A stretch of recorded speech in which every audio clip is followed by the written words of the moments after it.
Hi, I'm David Leitch, the director of The Fall Guy. And I'm Kelly McCormick, the producer. Thanks for joining us today. Yeah, this is going to be fun. So this song was something that we were thinking about the whole time where we were making The Fall Guy, having Kiss, be this sort of anthemic, sort of fun, just enough camp, just enough cool. Hey, there's the 87 North logo. Wow, look how cool it is. Good job, Abby. That's our company that we have together where we make fun action films together. Yeah, the funny thing about Kiss was written in the script and then kind of rejected by everyone. Yep. And except for David Leitch, who somehow had it in his heart and soul the whole time we were making the film. And it was the only song that worked in the end. Right? Totally. There's Atomic Blonde. Yeah. Monique Anderton. That's the job. Yeah, there's me. There's David Leitch right there. Oh, that hurt. Ouch. Did you hurt yourself on that one? I was fine. Oh, wow. But there's Idris. Not really. That was on the back lot of the That's Jay Lynch. Universal, actually. It was a reshoot. For Hobbs and Shaw. And everywhere. And nobody, one of our 87 North movies. Tyler. Oh, that's me. But that whole opening montage was something that we built towards the end of editorial to just give context to what a stuntman and women do and, and really lead us into the movie. Stuntmen and women do. Yeah. Achieve her goal of being a big-time Hollywood movie director.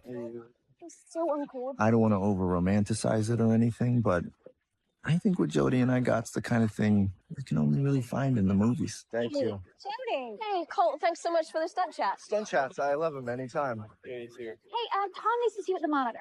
Uh-oh. So, funny thing, this was one of the things Steven Spielberg asked us about in our meeting with Steven. This oneer at the opening, like, how did you do it? What camera did you use? We actually had it on a stabilized gimbal rig to Moven. There really aren't any stitches till you get to the top. This is all one take. One take. How many times did it take us? 4 times. There's Chris O'Hara, our stunt coordinator. Yeah. And a bunch of hand gestures over at the monitor. Not the best actor. Kidding, Chris. That is Chris. Go to one for me. Jody, right?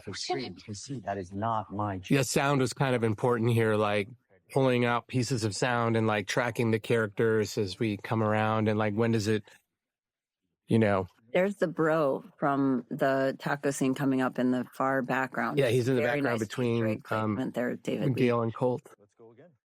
Oh, yeah, no, we're going to have to go again. Okay. Yeah. 100%. Okay. I don't know, man. Do you think Try and make some magic? maybe you can do it back? Oh, how good is Aaron? Look at how good they look together. They like match. I know. So crazy how well they match. She's been making him look good. Aaron was our last cast attachment. It was very hard to find the right guy, actually. Yeah. On my dream job. Still have not cut. I think there was actually 6 takes. It was at 6. Yeah. Jody, go. Wow. Nice work. Even up the elevator. Watch this. Yeah, just now like you wanted to ask me something. We're still in the winter. I was wondering if you would drink spicy margaritas. Did she make that spicy margarita line up? I don't think, think that's in the script. I think it was something that we tweaked the pages before the day, like spicy margaritas. It wasn't in the script. Yeah. After this job, I gotta go sit on the sand. He's going up 190 feet here. It's pretty high. Any towels that I can borrow? It took 6 months for the stunt team to negotiate and coordinate with the locations team this specific location with all the rigging requirements and honestly some security because there's some pretty important people who work out of this building. It was pretty amazing that we actually got the building at all to achieve this stunt here that's about to come up. Yeah. Making bad decisions. Okay, here you go. Imagine that. Those are our real lights used to light the scene. The fun part about the movie where you can sometimes see your own equipment and it feels normal. There was our stitch. You didn't see it, but we had a great visual effects team that helped us get that. Now Ryan is actually going out. This is really Ryan, and this is really was really 190 scary. feet. I'm down there somewhere, and I was crying at this point, freaking out that our lead actor was dangling at 190 feet. Oh, gosh. We had such a great stunt rigging team led by Keir Beck to make this happen. Kelly was telling you about the logistics. Yeah. Oh my God. I just remember the fear. Are you okay? There he is giving the thumbs up. You're not helping? That's so mean.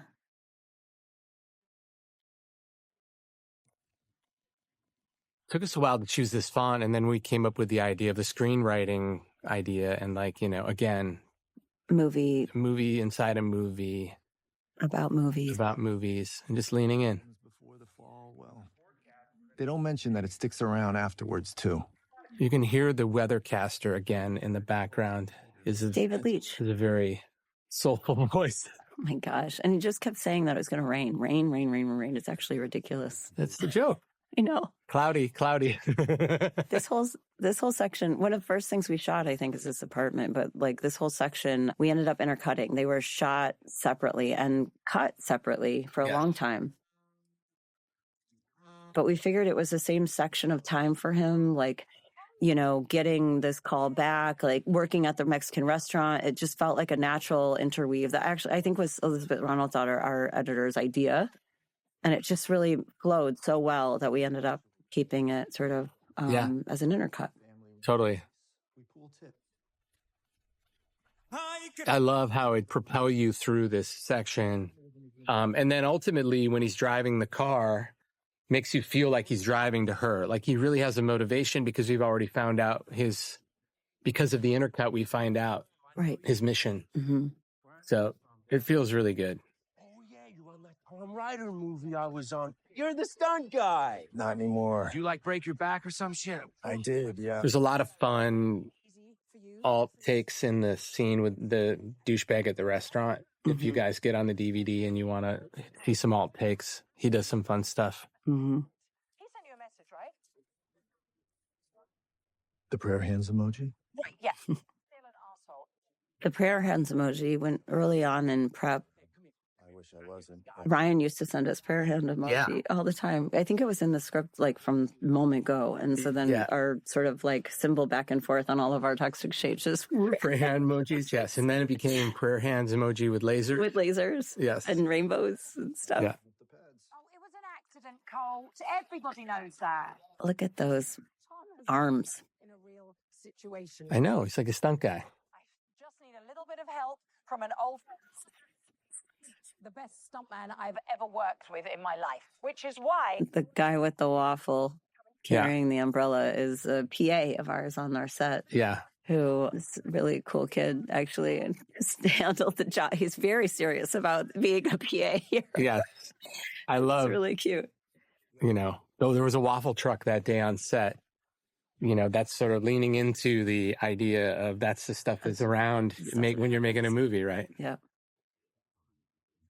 The other thing to note is that, we're past it now, but the comps in that shot at the restaurant, they're all comps. Yeah. The cars driving past, the background CG, if it's anything other than just that restaurant facade, it is an extraordinary count by the effects teams. Yeah. Totally. Wait, hold on. Did I tell you? Did I tell you that the directors asked for you specifically? Sorry to disappoint him.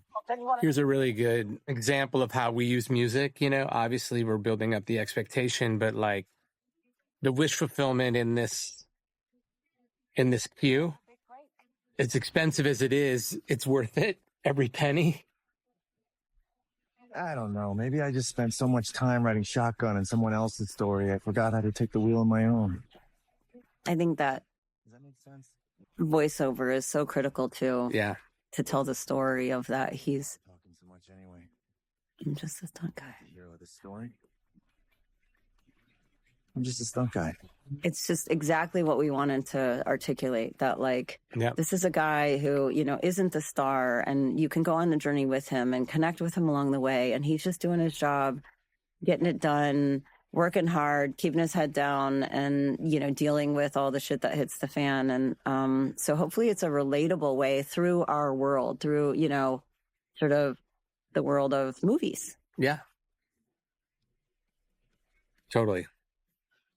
We had so much fun in that parking garage that night. Oh my God, it was Logan insane. went nuts. And then we also had a rig that connected to the floor that effects made that we could do donuts with, that just let you do it right in one spot. So that Ryan could be in that car. He's in that car right now. Yeah. And this is the old Sierra. So we are exhibiting like an old Sierra and the new Sierra, you know, on the set versus in LA. This one we actually sourced in Australia, but is an American Sierra. That's crazy.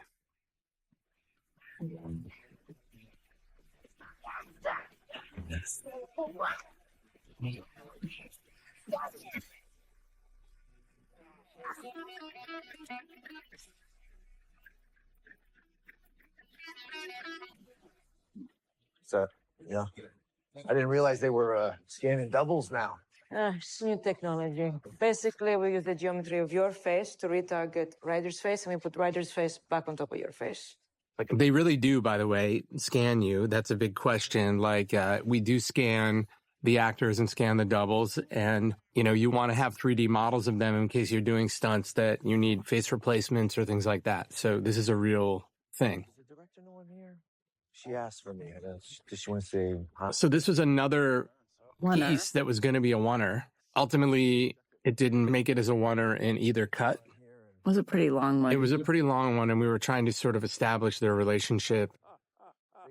I love how you feel Winston right away and their brotherhood. You know, I think they did such a good job of like feeling like they have a history. Mm-hmm. Feel free to call me boss. Okay, boss. I don't think I should be in this nomads, right? I mean, it's like, we're not doing anything crazy. I was just about to explain that. A cannon roll? It's time for you to start rolling cards again instead of parking. You had an accident.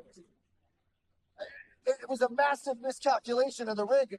I almost killed myself in front of the whole crew. And wow, I can't believe the sound department was able to keep all this sound. This is production sound, and that thing was so loud. It's about how many times you can get hit and keep moving forward. That's messed up. You can't quote Rocky on me like that. So it's a laser gun with a dagger? Yes. Bayonet. Right. Do we need the best? This is where the kiss came from. Yeah. Right? Yeah, Metal Storm. Idea that Metal Storm was this rock metal. Heavy metal. How many have you done like this? Sort of like glam rock inspired sci-fi thing. Morphed, but yeah. It didn't really morph that much. It's still pretty glam rock, I'd say. Yeah. Metal Storm is actually a title in the Universal Library from the 70s, if you want to check it out. Our Metal Storm is a little different than that Metal Storm. But. It's beautiful. No, here was our third oneer. It was the rule of three. This was the one where we're introducing Emily's character. Well, I've got to say, though, it looks absolutely fantastic. Look at that. You sure you want to use real pyros? Definitely don't need this. No. Yeah, we're just going to have to loop the actors. This is, how many takes did we do? Like 9, maybe? Yeah, 10. a lot. There's a lot going on, and these are local actors who are phenomenal. And David had this idea that our crew needed to be the same actors again and again and again, so we had to keep them on contract the whole time. But coordinating all of these people coming in and out of this world of hers to keep this chaos happening was really, really a challenge for a winner. And the one that we ended up taking, this one, she has a fly on her hat the entire oneer, and we had to like CG the fly out.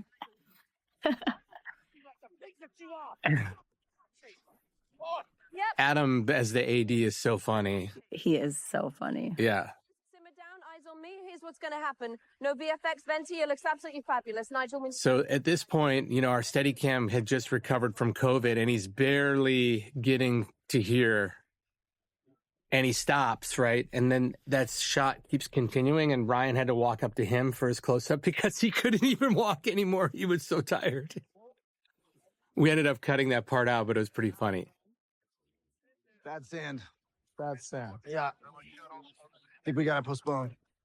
Hate to say it. Dan, what's the delay? We're just doing a little safety check.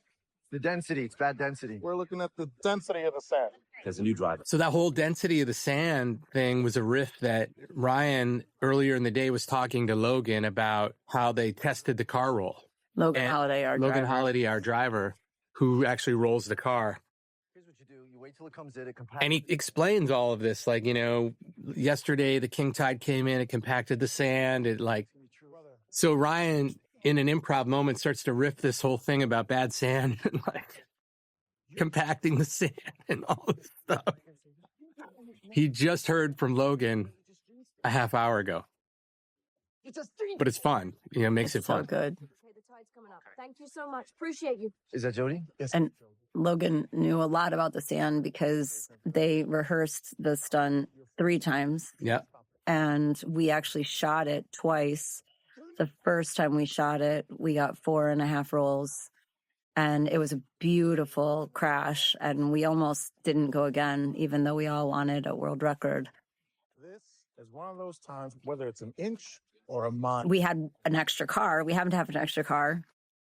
But did we have the time? Was it worth the risk?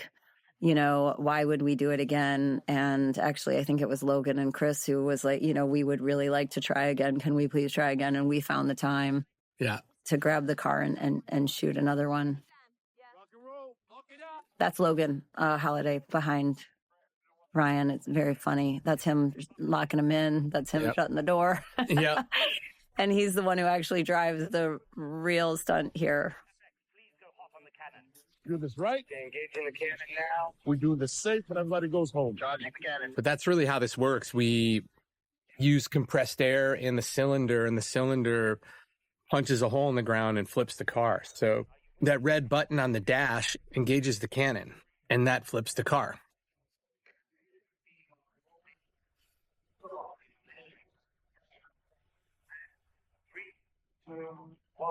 Action.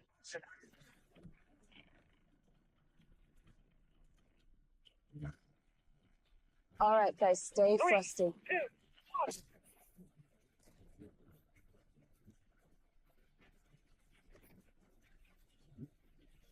Dan, I need him close to the camera now.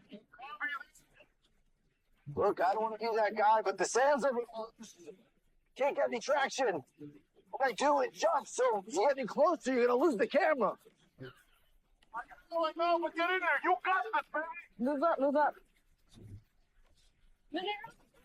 Oh, man. Did he really hit the camera? Okay. Ready to go. So then this is the 8.5 rolls. So He was going at 80 miles per hour. The Cannon had a 900 PSI in it. It's a Jeep Grand Cherokee because it is as wide as it is tall, which allows for it to roll better.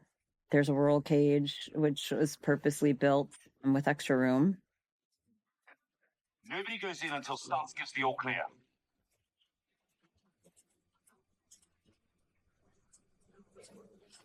What else do I know? It's an homage to the first ever cannon roll in the movie McHugh. McHugh was the first cannon roll, and it was on a beach. That's why it was sort of an homage to that. There's Logan behind him. World record. There's Logan again in the glasses. And so we had to shoot this scene after we actually crashed the car. So yeah, that was all planned as well. Yeah, and for the longest time, we had In Excess here. Remember? As I do with this? Yep. Yeah, we had an In Excess cue there. We also had a record grip that was like, Yeah, which was a little too silly. I didn't approve him. I would never have approved him. She didn't approve me. Can I talk to you for a second? I'm not approved. Oops, sorry. I know all the lines. It's a real helicopter back there. That's Fred North. Best camera. Helicopter in the business. helicopter in the business. Pilot, because that's not really his helicopter. Yeah. He's been on all of our movies, really. Yeah. He's legend.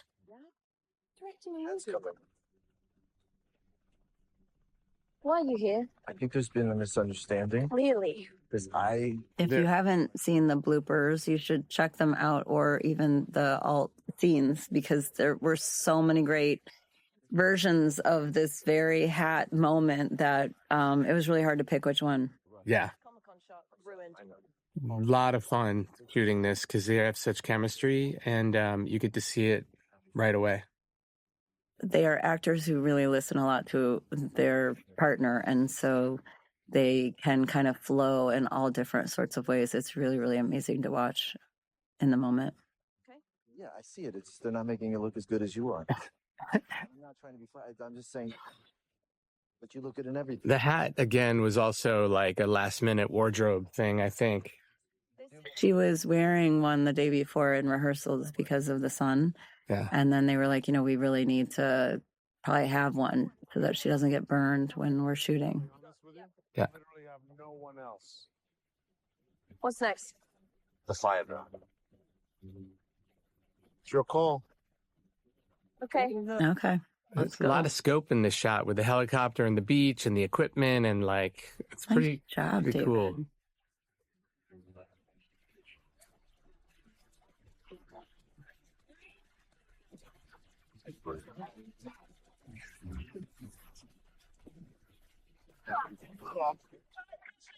Put in there, please.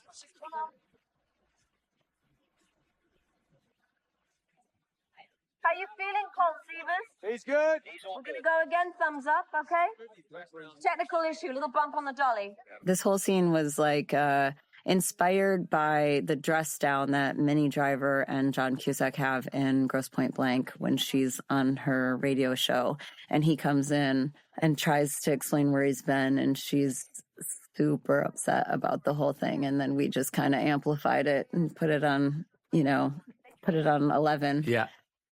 In real life, you might call it a fling. That was a touchstone film for us, for their relationship, you Yeah. know, like.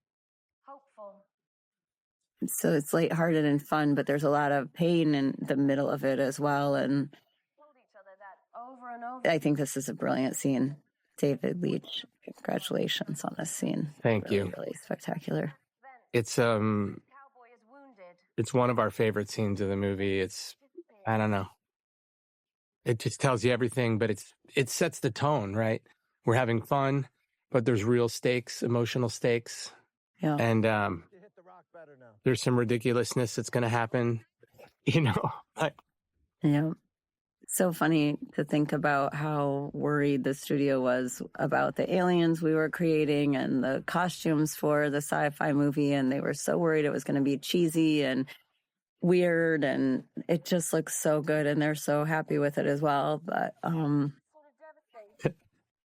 I suppose it was a good warning because I'm sure it could go super south. But totally.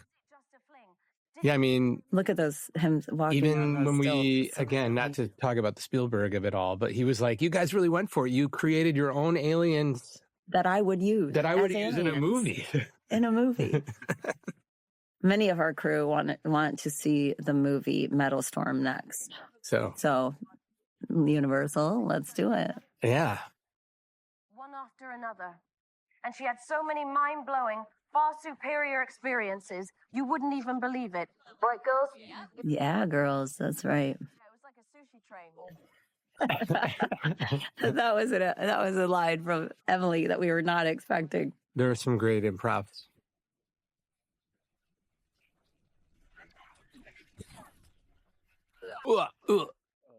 Sorry, that's my.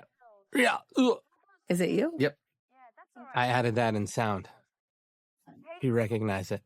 If Space Cowboy had to say something, if he was forced to say something, what would he say?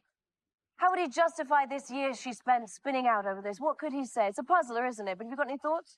Maybe It's really hard to shoot this scene for our DP because of the light It just kept changing. and how fast the light changes on a beach with a little bit of cloud cover. Yeah. Come again, Colt. What was that? It's already on. In this movie, If you've seen it as many times as we have, you see kind of some of the inconsistencies. And he did his best. It's just so hard. Nobody ever thinks of that. Yeah. Exterior day is a blessing and a curse. well, maybe I'll just open it up to the group here. Winston is very funny in this scene. Yeah. It's really subtle. You want to say something, and it's so important that you can't mess it up. I like it when the guy starts nodding. So stupid. And then you realize you've already messed it up because you thought too long and too hard about it. What's that? Again, this was something we created on the day. On the day, We in the created moment. this on the day. That was a background artist, and he was just. But that's David's voice. Yeah. Okay. See, look at Winston there. He's so smart. Yeah. Such a good choice. Because, I haven't read the script, but he'd probably say that he's been living in total regret since then. Oh. Oh. Yeah. This one gets you. Had an opportunity to make it up Pulls at the heartstrings. because he waited too long. And It's such a great theme from Dominic Lewis under them, too. Yeah. moved on. Sorry, Jody. Speaking of moving on.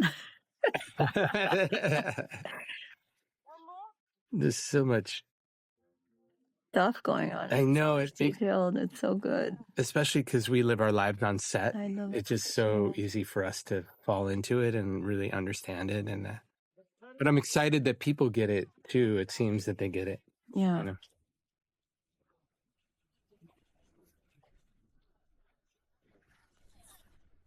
Here it comes. Oh, Gail? what a cool outfit.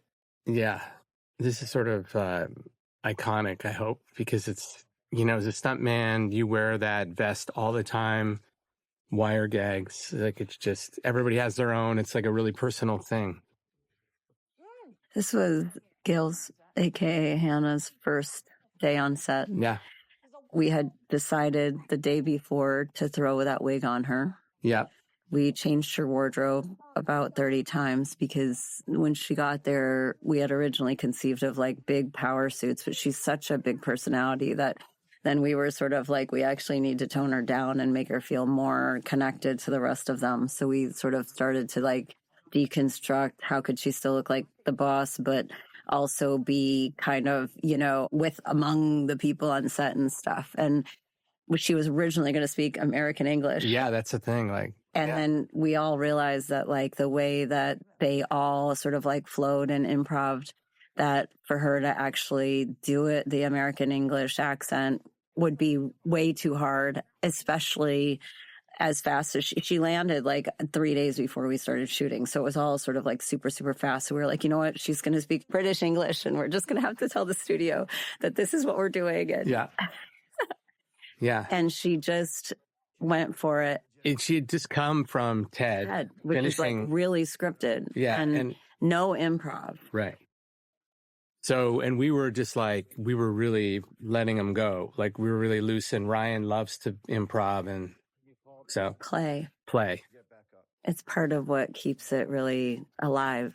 Yeah. The scene's alive, I think. She went with it, though. I mean, I thought we were going to have to... We had no additional photography in this whole film, which is pretty insane considering how big the movie is. Most movies have additional photography. And there were a few times where we had reconsidered trying to shoot this or pieces of it again. Yeah. And we just ran out of time during production. And then because we didn't need any more additional photography, we decided not to do this too. And it really hangs together, and you get all the information and you feel all the stakes, and you actually believe her as somebody who's trying to save the movie and trying to help Emily. Yeah. Nobody knows she's the villain at this point. Oops, spoiler alert. Who can trust you more than anyone? She just doesn't realize it yet. As Jodie. This is her big. It's so good. So good. Her first movie to be her Earlier, I liked all these sort of like, if you ever want to go back and stop it, you can look at all the crazy posters of the movies they did, you know. Bad Cop, Good Dog is there.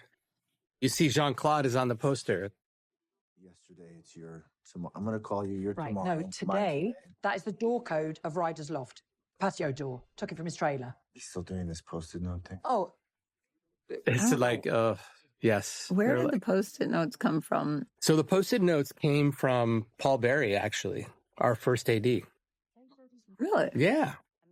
There was a piece of information in the investigation, and we wanted to create sort of the discovery at Ryder's apartment. When we were working on that, really tracking through the script, how we're going to find it, he was joking with me about, maybe he's got it on a Post-it note in his sink. And I was pitching it to you and Ryan, and then we're like, what if it's like he is obsessed with Post-it notes? And it just sort of spun into this, like, that's a fun character thing.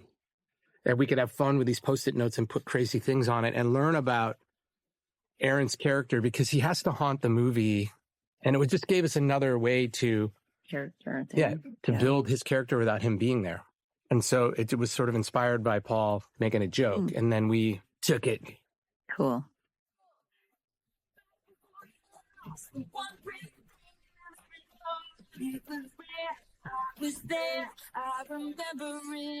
This was Kelly's brainchild of a song.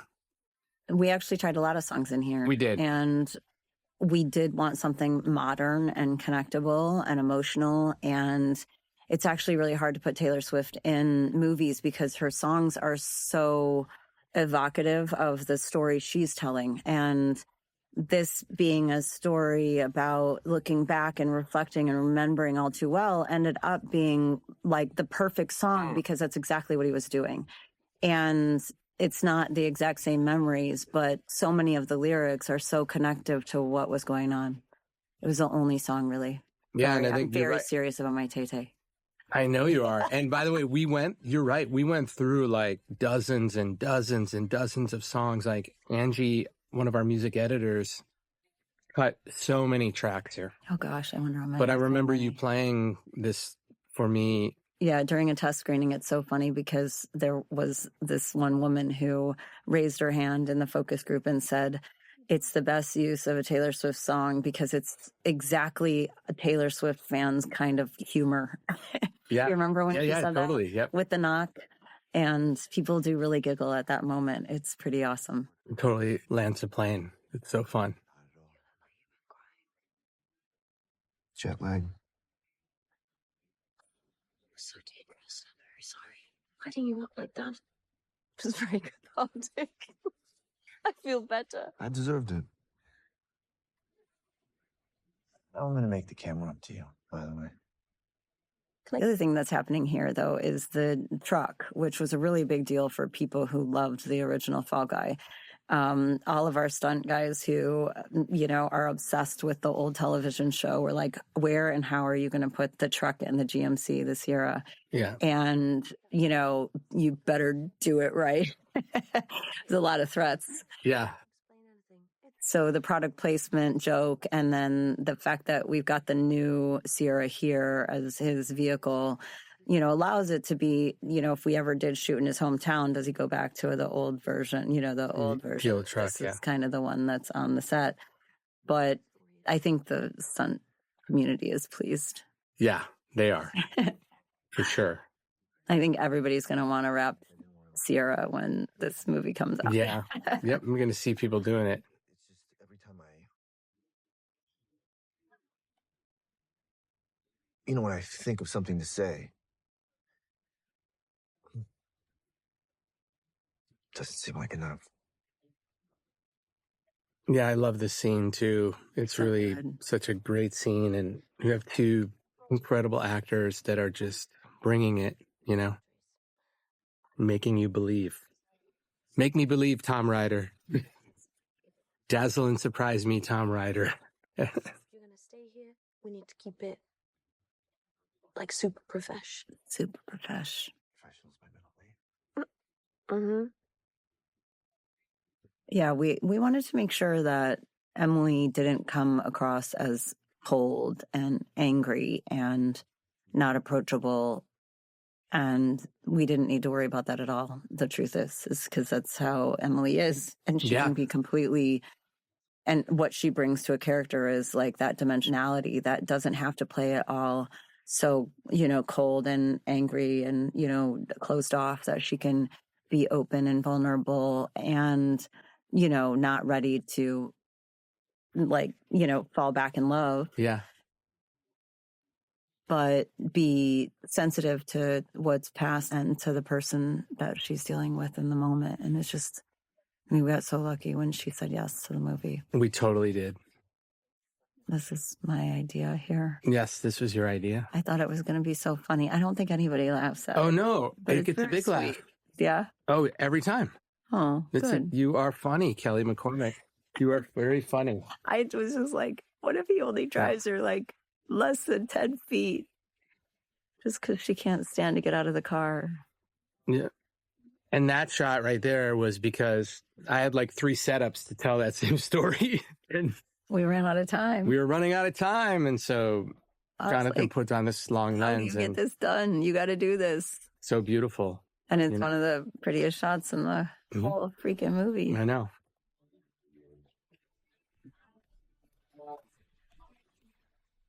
So you can hear the music coming in, and it's I Was Made for Loving You and the theme mashed together. Hear the guitar like from I Was Made for Loving You. It was one of the hardest parts in post is that there were kind of so many different movies going on. You had the Metal Storm, you had the set life, and then you had this investigation happening. And a sweeping in romance. real life, IRL. And then how do they become the same movie? And it really is, in our case, needed to be through the score. And how does one song or parts of one song combine all of them? And so thankfully we did get the ability from Kiss to use that lyric in the score, which I don't know when that's ever happened. I don't know either. But it is really what ties the whole thing together.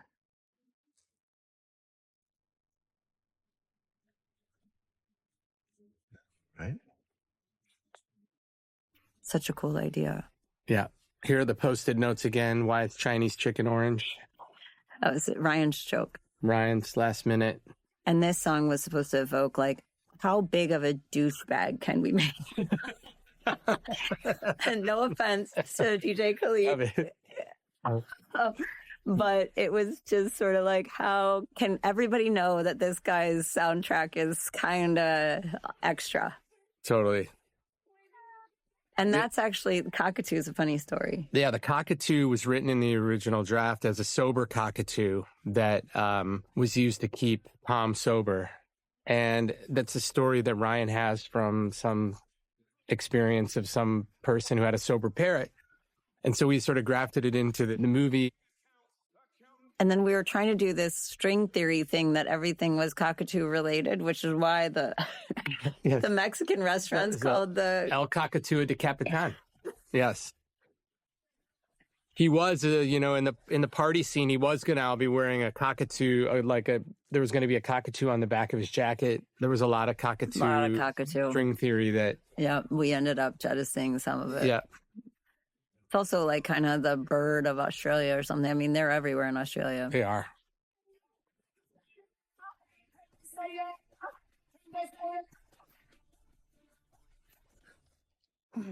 Why do you look so familiar? It was the hardest visual effects shot right there. And if you really look, her face stutters in this way that our editor still can't stand to this day. I'm Ryder's girlfriend. You're in Metal Storm. Yeah. Hey, were you in that movie Carjacked, where the guy named Jack steals your car? And then so you say, "Hope you know how to drive." Nick. And it doesn't make sense because it's like should be automatic, but the way you say it.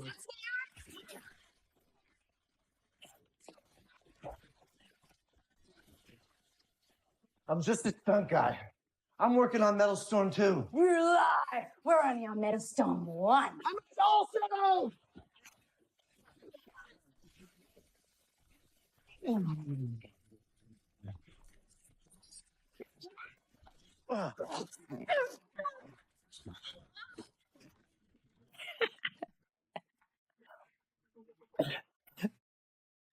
Is this a prop sword? I'm a good actress. Hey, that used to have a whoop Yeah, Do it you used to have remember? like a Deadpool. Right. Check that out. I'm paranoid right now. He thinks someone's trying to kill him. And I'm like, if you don't finish Metalstorm, I might kill you myself. no, there is some dark shit going on. I Fun stuff. remember this scene now that I'm seeing it again. That was just so funny and so fun to shoot. Idea where I could find him? You could try this club he hangs out at, but you're never going to get in looking like a povo. And there are pavos. What's up? We put that back in the theatrical. Yeah. That was out for a long time. But Cool. and do you remember Teresa came up with that line, Yeah, pavos? Pavos. And we had never heard it before. And then she was like, oh gosh, my mother-in-law is going to kill me because she works with poverty. Yeah. It was like, she probably regretted it. And then it ended up. The jacket was fun. It was a discovery, that got written into the script after we found the jacket. Mark Avery found the jacket. Yeah. Yeah. Who is Ryan's longtime stylist and an incredible stylist and costumer. Yeah. So the jacket had this Miami Vice stunt team live show on the back, and that became like a bit of a backstory for Colt. And we built the whole boat jump around the idea that he worked on the live show. And again, inspired by a piece of wardrobe. We were going to decide on wearing this neon stuff. We had lit the club very differently a couple days earlier. And then it just sort of switched like, if we want this to pop, let's lean into the black light of it all. And then Jonathan Sella and David Schooneman had to like hustle, change the sort of vibe. But it turned out great. Sorry. I mean, no disrespect. Just had a long day. Ryder hasn't shown up for work. That was fast. You do a stunt today? I just, car roll. Matus. So good. Such a great job. There's so many great actors in Australia. Yeah. He's a discovery, I believe. I don't know if he's ever really been in much before, but he crushed it. Yeah. Those prosthetics that he's wearing on his teeth, he got that morning, and it's actually really hard to speak in those, and he had no problem at all. It was really amazing. No offense, but I prefer cartoons. See, movies are always trying to make things real. But it's not real. It's a movie. It's not meant to be real. That's why I like cartoons. Because cartoons... And your idea of, like, all of these effects, I guess you worked with Matt Sloan on them? Yeah. Yeah. Dumbo changed my life. You know that scene when Dumbo gets into the bad champagne and he starts seeing the pink elephants on parade and shit? I was like, yes, please. I'll have what he's having. Yeah, I just liked the idea of like him tripping, having a fight scene while he's tripping.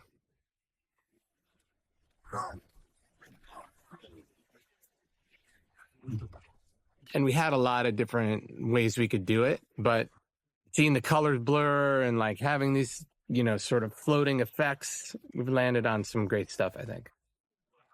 Yeah, I like the sort of anime flow when they get hit. Yeah.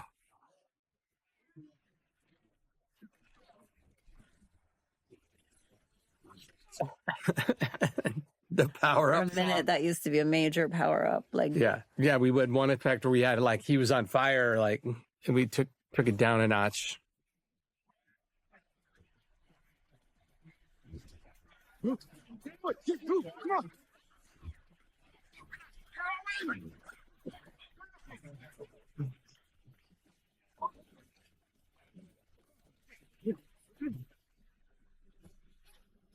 Oh. You will, mate. You got it.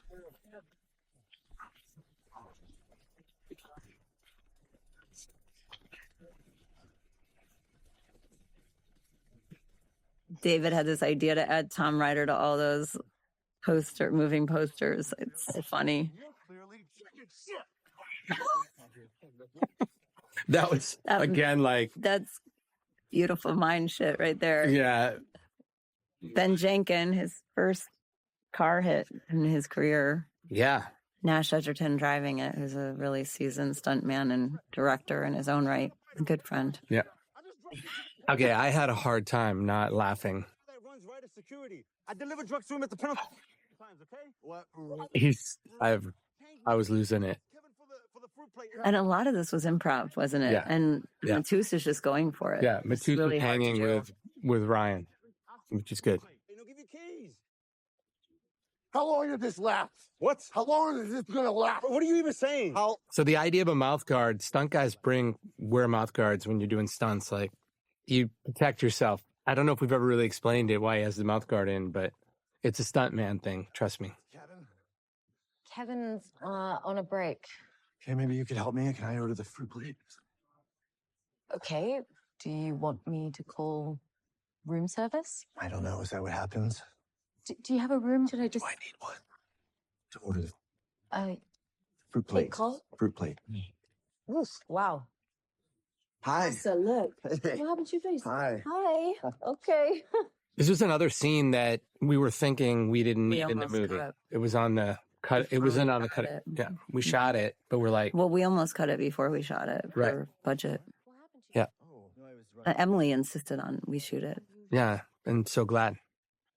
We needed as much time as we could get with them on screen. Was always a battle worth fighting, but we were worried that maybe we were treading too soon on some things that we wanted to pay off later. Yeah. Spotty. When my glucose levels get low, I get a little. Okay. Is that a new thing? Is that a new thing? So it's hard. Like, he's got to like play high, but still be lucid enough to have this conversation and pulling it all together underneath the surface. You know, I've learned a lot about myself since we last seen each other. Why'd you disappear like that? I wanted to be there for you. No, but how's she supposed to do quality work if you keep harassing her all the time?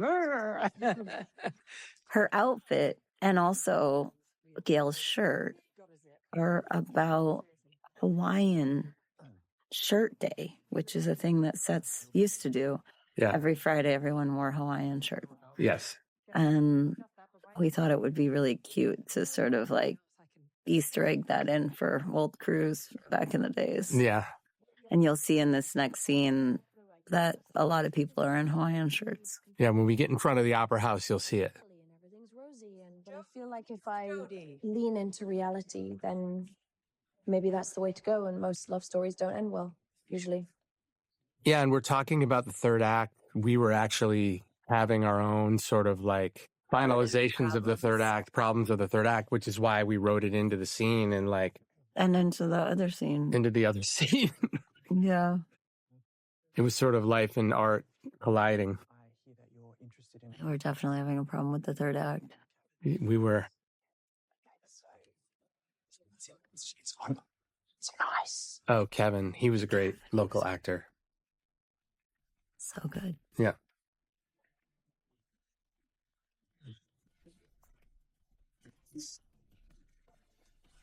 He used to do calisthenics and stretching all the way up and down that hallway. That didn't even make the extended cut, I guess. No.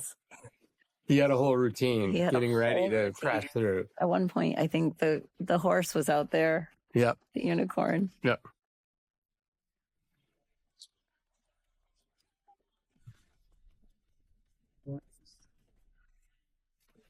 It's so relatable, though. I think everyone's had this happen to them outside of the crashing through a door. And there, the unicorn's still with him.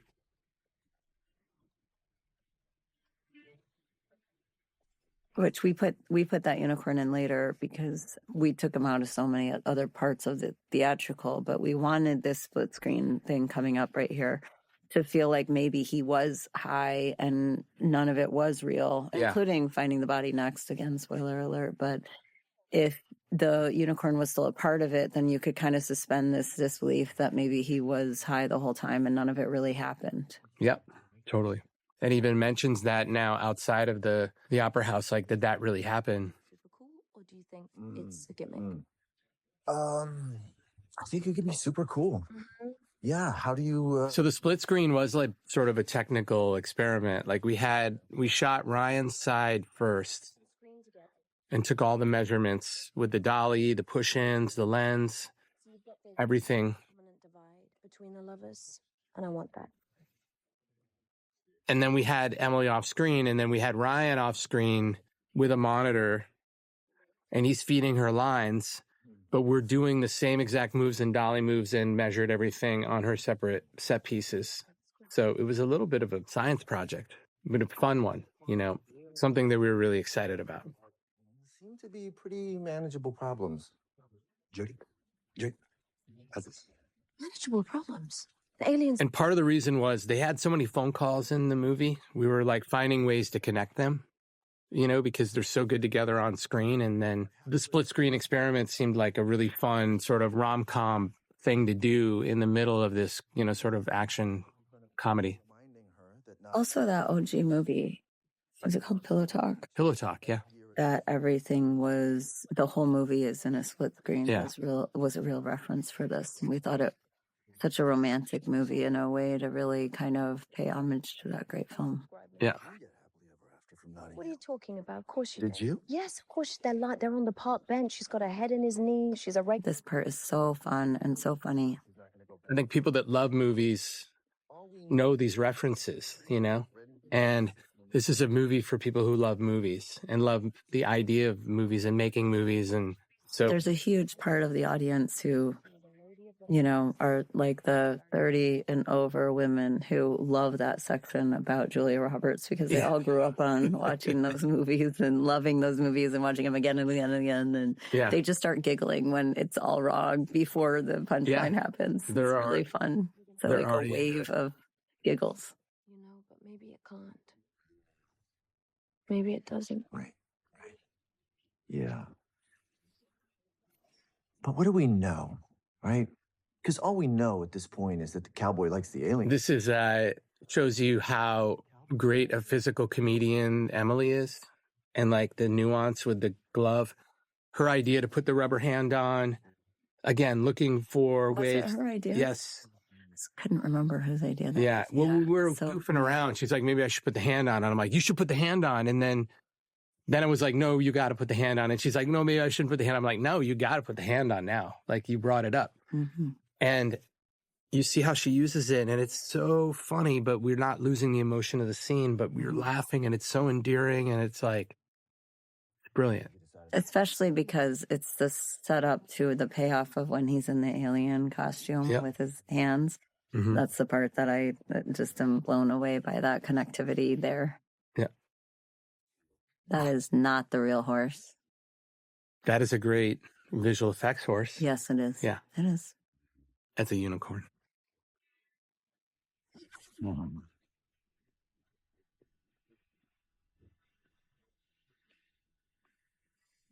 So in the tub is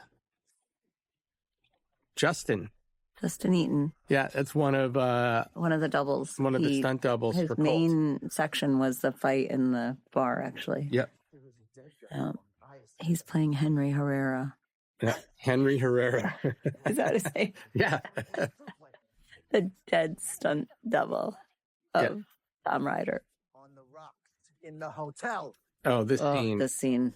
So he comes to set in the morning, and we had the scene, which is sort of recounting all the things, but he had added a lot of flavor. Early on, we had talked about Colt, like, having these moments of, like, talking to himself and over-talking, over and explaining. So he had reworked this monologue to make it this way. So fun. He's obviously playing it a little pushed, and the idea is that, like, he's still a little high, so he can go a little insane here, which is so fun and so good and such a good choice. No more handling. There's something about the lead character calling out the ridiculousness of what just happened as well. Like, Yeah, because the point was that the investigation was all a setup to set him up. It wasn't a real investigation at all. And we wanted to make sure that the audience knew that we were in on how silly it was. It was not supposed to be a proper investigation. Right. Sure, we're both here. I'm here, mate. I want to report a crime. Okay. Nice crime. So silly. Yeah, you're still getting a ticket, mate. So beautiful. Sydney, there you go. How do you know I was dead? You could have just been knocked out. Hawaiian shirts. Hawaiian shirt day. You see Winston's got one on. And are you forgetting that you were high? Winston's outfits are awesome. Yeah. You know what? Let me just stop you right there. Whatever you told Jody last night, I don't know what it's I got her said. all fired up. About what? And now I have to build a truck for a 250-foot jump. We kind of chose the title Metal Storm because David wanted to make it feel like the plot of you could kind of grab the plot of the sci-fi movie. The good guys maybe were in gold, the bad guys were in silver, like Aliana was in copper as the ambassador between, and it was just like kind of an obvious way and to kind of separate the different factions in this movie we weren't going to get to spend a lot of time on, which I think is and it looks so beautiful. Yeah, thanks. Yeah, the third act, this sequence, all of it. I've been. Yeah, you wanted it to be good guys, bad guys, easily identifiable. Yeah.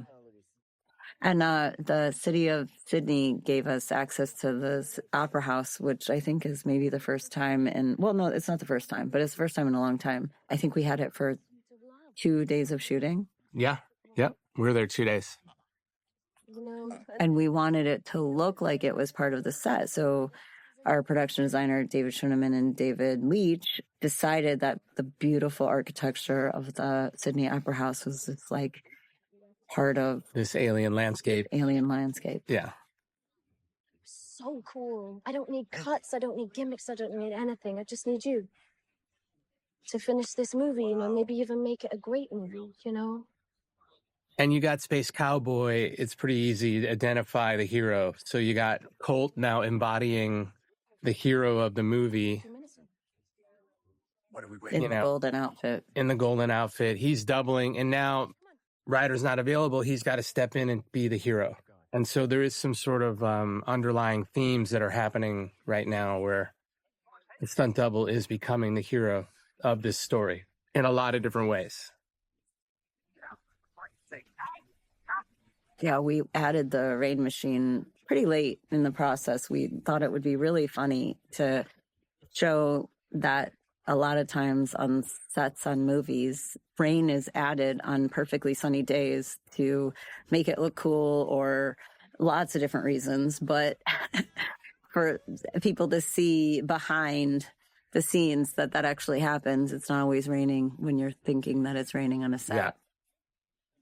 And then David's idea of making it look like sometimes we're looking through the lens as opposed to out in the moment for this sequence is I think, really cool. That plus wires, watching people be pulled around. That was, seeing the stilts of the aliens. All of that was part of the fun of getting to design and, letting people see how cool it is and how cool it looks when the wires are actually on, which they would be painted out and, once the movie is completed. Mm-hmm.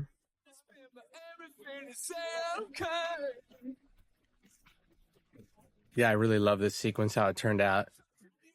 This was hard to pick the song for, too, actually. It was. I'm glad we landed on to put this song in a movie. I feel like we've tried it in every single movie we've ever made, and it's never fit. Yeah, I know, right? It's such a good song, but I'm glad it's perfect for this. Mm-hmm. Yeah, in the sort of sound palette.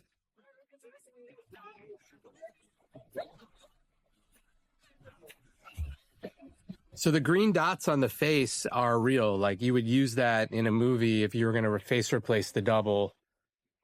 And you knew you were going to face replace the double, you would put tracking markers on their face to shoot that shot. If you like karaoke, you could come. Like I would like you to. I'll be there. Okay. I don't know what that was. That also improv. Yeah, this is such an improv moment between them. Yeah, holster that. It's holstered. It's done. Forget you never saw it. Mm-hmm. I feel like she really was embarrassed that she did that. Like, what am I doing with these silly finger guns? You saw the finger gun? Could have possibly. And then he makes it cool. You saw the finger guns. Yeah. I didn't have breakfast. Yeah, you did. So this joke about breakfast is a total. It's funny. We showed the stunt people a couple weeks ago, the movie, and every single one of them laughed at this joke because you're always rush to set and you don't get breakfast, and then you're technically in meal penalty the whole day. And it's something that we always argue about as stunt people. So that was my insider stuntman joke. And they got it. Oh, they all got it. And the studio did want me to cut it because they're like, no one gets that joke. And I'm like, the people that need to get it will get it. Give me the 2.5 seconds for it. No, you're going to Thank you. Sorry. Okay, I'm late and I gotta get Ryder's dogs to daycare. Fluffy needs her oatmeal bath. She gets hives. Hey, should I be looking for another job, Alma? I think that's a great moment with Gail, too, where you think she really is trying to protect him and get him out of town, and that it's gone sideways and stuff. And I don't know. I don't, like, when we showed my sister, she didn't know that Hannah was the villain. The baddie yet? No. Great. Yeah, I feel like we tucked her in pretty well. Here, too, in this next scene. Yeah. It's hard to do. It is.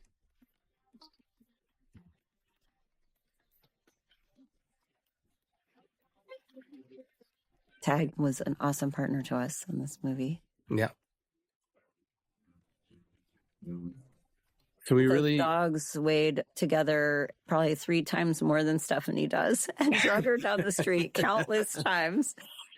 Our animal trainers were awesome, really awesome. Like, we barely had to replace Jean-Claude, but somehow this collection of dogs liked to go places and drug Stephanie everywhere. This was always conceived of as an intercut sequence. So when the action comes up, it's interesting. You know, we didn't have to shoot all that you would normally shoot if it wasn't interwoven with another sequence. It was a great solve for a problem that we had in Sydney, which was finding long enough stretches of permittable location to be able to do big action in a sequential way was really, really actually impossible in that town. So for it to be interwoven was kind of the big solve, and it works really, really well up here coming up. Yeah. We have a call time of 6 a.m. tomorrow. Don't be late. We were shooting this when Stephanie was nominated for Everything Everywhere All at Once, and she had to go, and it was the award season. She had to go back and forth about 800 times. I know, poor Stephanie, but she such a great moment. She's such an important character, but it really wasn't that much footage. It's crazy how often she had to come back. Poor thing. Yeah, but she was so great, gracious, and she's so great sport. So fun. Great choice. Okay. For the right price. What do you want for? A producer credit. On Metal Storm? Look, I need career protection, okay? I'm burning myself with this. I'm a stunt guy. What am I supposed to do You're about a it? stunt guy who used to date the director and seems to be getting close to rekindling some sort of short but legendary torrid love affair. Do you think we're close to rekindling? I mean, it feels like it to me. Is it a deal or not? It can help you find Ryder. I'll do what I can. I don't have the passcode. Just figure it out, okay, stuntman. Just find Ryder. I'm gonna need you to sign an NDA. As you know, nothing in this industry. I don't have time for an NDA. I got it. I'm late there.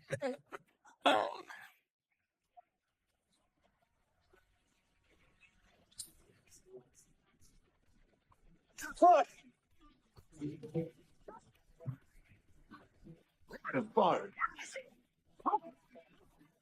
This is in The Rocks. The Rocks. What am I doing? What am I doing?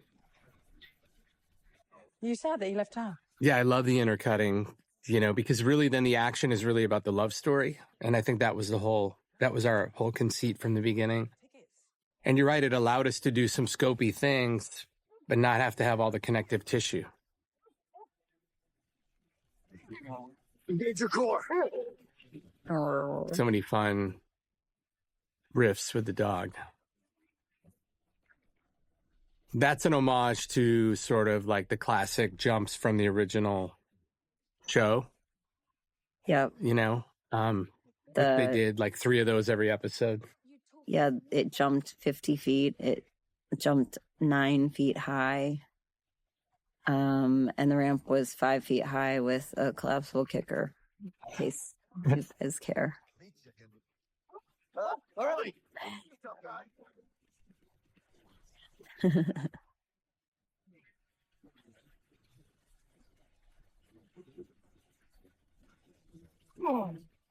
Okay, shotgun. I'll buy you a drink when this is over. So the stunt team did an incredible job, like with this sequence and like really designing some fun stuff with the garbage bin and like being creative with the pieces of, puzzle that we had. Yeah, This sequence had 50 stunt drivers being used at any given time. So you don't think about it, but it's all the cars driving around them, near them, between them are all stunt drivers. Then there's safety involved. Yeah. I thought you wanted me to get rid of him. And he just left. All this here in the tunnel.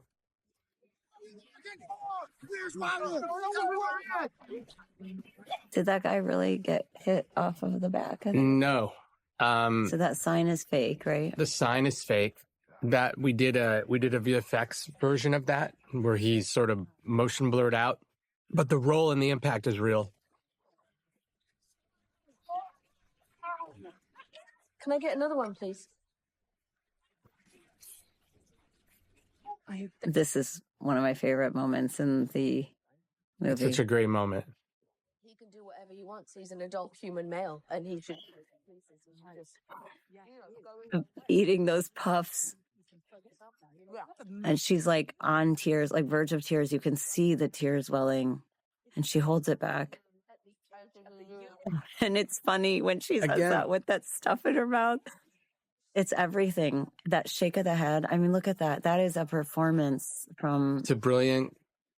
Top of the game. I mean, just stunning. It's funny. It's endearing. It's sweet. It's everything. Real. I think we recorded like 5 different songs in case we wanted to use any number of songs. Oh, God. We recorded so many. Oh. And then we ended up with the original plan. Yes. Yeah, she had to sing for a day straight, all these different tracks. But Ryan on the bridge, that was like at 5:30 in the morning. We got the bridge for 3 hours or something like that. And he shows up a little drowsy. And we're like, dude, we got to go. Like, he's looking at me like he knows I'm stressed. Oh, what's the plan? Should I rehearse this? And it's like, yeah, no, we can't do any of that. Hooking you up to the wire. So you got to roll. Okay. It must have been pretty scary, actually, but you wouldn't know it. No, he was the best. It was starting to rain. We had it actually from like 4 in the morning until 10 in the morning, right? And he came at like 6. And toward the end of it, it started to rain. It was supposed to rain the whole time. Toward the end of it, it starts raining. Yeah, we got lucky because we would have never been able to come back. Yeah. I love this song. There's nothing. So that's on stage, actually. See this, but this is hysterical. That's right. It was just going very slowly on stage. This is a really big deal. The spinning bin. Keir Beck showing off his rigging prowess, unbeknownst to much of the audience, I'm sure. And actually, that's really Ryan in the bin that we're dragging. Not the whole time, but a lot of the time it is. Mm-hmm. And Dan Oliver, the special effects team that was able to create the bin spinning, right? Yeah. So we could do it all in situation. Like we're dragging this thing across all these streets. Yeah, this is all practical. Yeah. That's practical. Practical. That's actually Ben Jenkins hanging off of there, but practical. Yeah, you can hear the score coming in. Like, so we enhanced the Phil Collins song with score, and actually you hear their theme.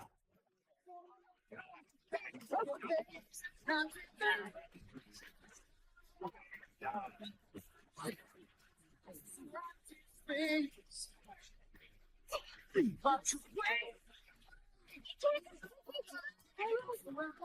are you doing? What are you sitting there for? Yeah. Getting everybody involved, even Jean-Claude. Oh, and nobody expects him to go through that window. And it's so, I don't know, just it's a great, really hardcore. It feels very hardcore. Needle skip moment. Thumbs up. That was Ben, by the way, going out the window. And he really did. I mean, there was a mat, but he really did it. It was a long way.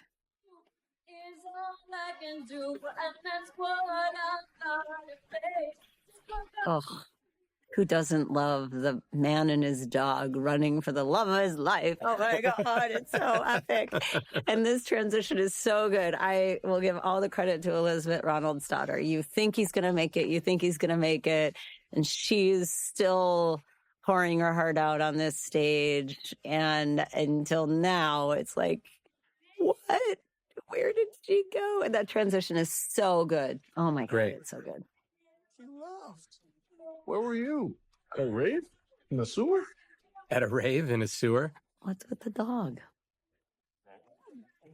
Give me a sunset on ice and a water bag. Coming right up. What's this? It's Ryder's phone. Why do you have Ryder's phone?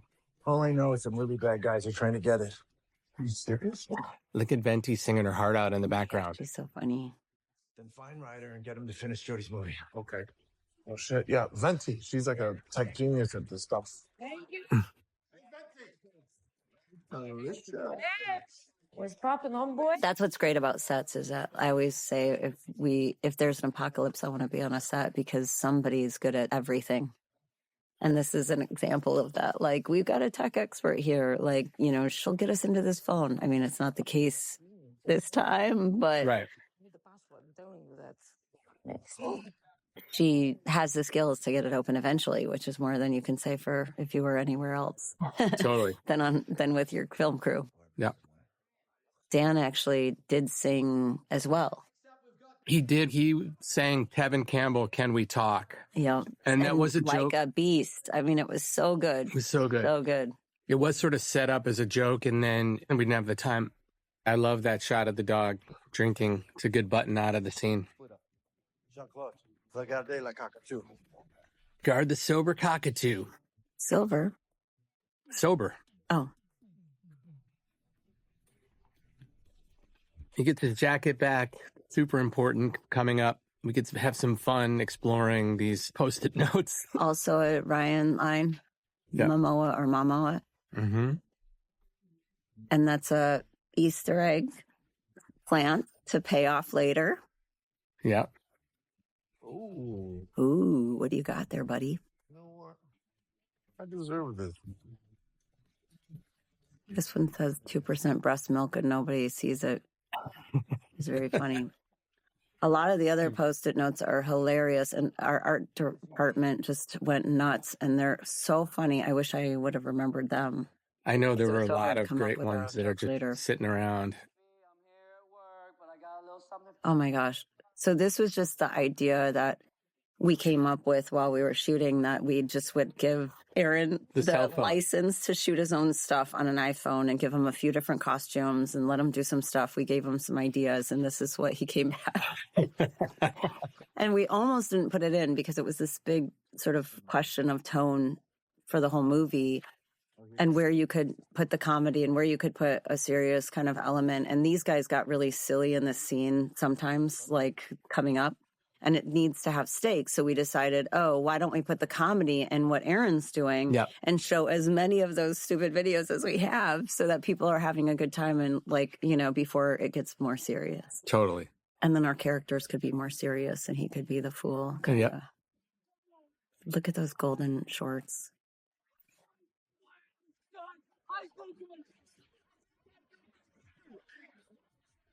The product of toxic celebrity was sort of what we were really aiming for here. Yeah.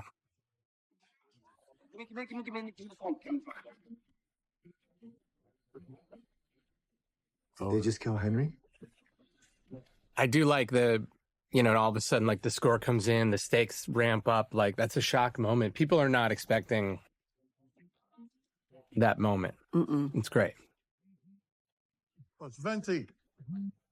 Hey, Dan, hello? turn on the news right now. I can't believe this. Yeah, it's kind of fun to watch it in an audience because people are like, oh, no way. And they're so shocked by this. Actually, this part, the newscast, like, it's kind of fun to know that they went along with what we were going for. And then they, you know, and this surprises them. It's like, what was the plan all along? Yeah. And this is like shocking, but also funny. Yeah, They David all shot laugh. that, and we were like, "Why is he shooting that silly camera?" And then it ended up like being kind of critical of the movie. And it's funny. It's kind of Yes. it's silly that he covers his face. I gotta call Jody. It's high noon. The edge of the universe, folks. So Jody in the editing room, you know, we were like, Damn it, Jody. When it looks like she after karaoke went to work, like you do sometimes. You just got to keep working. A director's job is never done. This dude always forgets that he's mine. He says the great. And I was like, we get laughs from the texts. Yep. But the editor is really saying something important about like how he always forgets he's mic'd. She's planting what we're going to need later. Guys will be closing in. And they're having this real moment you do have with your editor when you're watching that stuff, you know. It's very, very well done, David Leitch. Thank you. Thank you. Hasta the Mohicans. Yeah, we were going, we had a lot of different quotes from movies there that we were trying. Aaron in the Bullet Train. That's a little Easter egg from Aaron in the Bullet Train junket right there. Yeah. Yeah. But yeah, sorry, go ahead. That's the funniest line. Is this rubber? Oh, God. And he's like, what am I going to do with this fake gun here? Oh, God. I guess I'll do that. Yeah, I remember challenging the stunt team. It's like, you know, we need to use movie props. You know, like, can we have memorabilia at the apartment? You know, back to the original show, always had like, you know. Yeah, not real stuff that he had to deal with, but real stakes. Fun to watch their different fighting styles too. And then you setting up the, you know, gun, what had blanks in it from when he walked around the apartment during the Iggy scene is really critical to this paying off. Yeah. Feathers. Dwayne the Rock Johnson. That was Winston wanted to quote all these movies, and it was a really fun idea during the fight. Well, that was, you had planted that in his character, and then Right. he was like, I'd do it during the fight too. Yeah. I don't think people catch how funny that is. It's the only phone that had anything on, you know, That's the only thing evidence on it that they needed. Yeah. And it's blown to shit.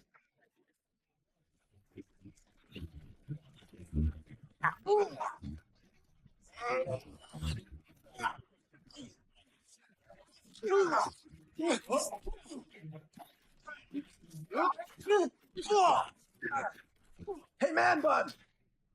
Where's the phone stuck? Jean-Claude, attaque! Here we go. Rule People of get 3. very upset about this. Rule of 2. Biting people in the nuts. Great. They are so worried about Jean-Claude getting shot there. Yeah. I'm gonna take. It's such a great moment. I'm gonna go out the front. I'll make sure no one's there. Okay. All right. Hey, take Jean-Claude, would you? Okay. All asleep. It's also a great moment that we will pay off later of those two guys fighting Dressler and Winston's character. Totally. That's the setup, you know. Such a cool use of blanks only. Colts down. Yeah, that's a great moment. Hero moment. I love this set. It was like one of the first things we built on stage before some of the stuff in the script hadn't even been really locked, but we had to start building. Yeah. It was so big, it was really hard to fill, though. Remember, I kept saying, get more shit in there. Yeah, I know. We needed more dressing.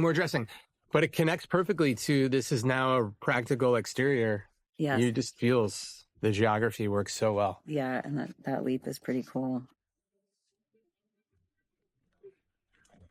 He's on a wire there. That's Ben Jenkins, but truly does land through the top of the boat. It's our introduction to Aaron. It's actually going to be, that's the setup to the payoff of the trailer moment with a different actor. Oh, Gail, so tense. Remember old Drizzy, right? I mean, also just all the scenes between Hannah and Emily are so freaking good. Like, yeah. They're great. Where is he? It's a matter of urgency. I need to know. And this torture sequence is brilliant. It was hard to modulate because they had so much great material. It was very, very long. We shot it for 2 days, I think, and with some stunts in there, I guess. Too. But just the idea that they had a lot to unpack, you know, and when did Colt take it seriously that he could be in trouble? And so could you still have fun with it until the moment that it's actually the point of no return? It was really interesting to kind of modulate. I think that's like his Nicolas Cage moment. He actually looks like Nicolas Cage right there from like Moonstruck. We used to be like brothers. You and I entered into the sacred bond of actor and stuntman, man. Oh, God. Yeah. You think Colt could murder us? Also, Aaron's American accent. Yeah. Pretty great. It's pretty awesome. Yeah. Out of my room once, and I was like, just stamp on it. And he was like, no, let it live. I mean, it's Colt. I told them all of that. I told him who he is, who I thought he was. Did you? Emphatically? Yes, I Yeah, because did. he was at the airport where you sent him. He never got on the plane, Jody. How many movies we done? Oh, How many? I don't know. Yeah, too many to count. That's right. Because I put you in the contract, didn't I? I put you there, right there. I mean, we really wanted to unpack the history of like these two guys, and like they'd done a lot of movies together, and there was like, it is a big betrayal. I did that for you. What are you going to do for me? Huh? Die, I guess. Right? Die? Is that the plan? It's nothing personal. God, well, I'm taking it personally. Yeah, I can see that. But you know torture, what? It's just business. the Ron. It's drugging, just the business. I mean, taser. Tom Ryder's a global taking it brand. I personal. literally move Marcus. If I go down, the freaking Dow goes down. If you break, I think we put that in because the Dow goes down. Why did we? I don't, it was, I feel like we saw it was, Kim Kardashian. Kim Kardashian moves markets. Moves markets. Yeah. And so that became part of the monologue. I think I got fed that in my Instagram. Wait a second, what? We went back and forth, like, should he be directly responsible for the accident? A lot in the script. Should we, should he not, should he not? And I think ultimately we shot it both ways, but we landed on it. Really needed the personal, you know, he was responsible for that moment, and that any retribution he get is justified at this point. Yeah, and then the notion that he was just getting away with it and getting worse, like he had gotten from breaking this guy's back to actually, you know, killing this other guy, like how, you know, it's gotten out of hand and making him a more dangerous villain. Yeah. Henry's no different, you know? Hey, you do your own stunts? And again, that toxic sort of celebrity Celebrity. and how far do they go and when is too much and what do they get away with? We wanted to definitely plant in there. I think Yeah. we also wanted Gail to be complicit and responsible to a degree as well. So, and she's such a great villain in the sense that, you know, she has this asset to save. She has this thing that's very important to a lot of people to keep going. You Moves know? markets. And, yeah. And well, not just him, but the movie, you know? Mhm. And so what else is she going to do? You know, she's so her only moves if she's going to get through this. I mean, it's really pretty, you know, there's something kind of like connectable to kind of their what they were holding on problems. to. Yeah. Let me help you. No, stop. Let me take it. You know what? Just give me a minute. Yep. Just give me a minute. Yep. Come on. This plan was so simple. Yeah, we're going to put Henry's body on ice so it doesn't decompose. We can pull you out. I mean, can we talk about Aaron's fitness? Like, I know. I mean, I know he was like about to do a Calvin Klein ad. Right. So he was like tip top shape, but man, oh man. Totally. I think that's how the improv came out later with Ryan. Like, you know, you need a sandwich. Like, we all died when you did. Brain. Your brain runs on glucose. We got the murder. Now we just need the suicide. It's plot heavy. We're getting tangled in exposition. I just love that section. It's so meta, but it's so what they were trying to do. Yeah, totally. You need carbs. Your brain runs on glucose. For simple cognitive functions, you need them. Call it you're the fall guy. You're the fall guy, you know. Where's the phone? I mean, you can keep taking hits all night, but It's the classic at the docks. We were shot exterior at the docks, right in Sydney Harbor. Yeah. It's a beautiful location. Yeah. Yeah. All that background So is real. quiet. All night long. It was cold, by the way, very chilly. Up there, go check. We were going to do it all on the boat, remember? And we were trying, and we had this yacht, and we got the yacht, but there was never a platform that had enough space. But also, we lost the yacht one of the days. Yeah. And that was why we had to do it on the docks, because we couldn't get the yacht for another day. Right. Yeah. It was better to see the yacht and have it as It's dressing. much more cinematic. Uh-huh. And it's just different than having it in a room someplace, which is why we chose to do it in the yacht, actually. Totally. Mark, put a lid on it. And we had to take a boat back and forth to base camp. Do you remember? Yeah. It was so fun. Yep. Yeah, all that background's real. Normally, people be like, you shot this on stage. Blue screen. Yeah. And that's comped. And it's just not the case. It's actually full on IRL. I love that moment.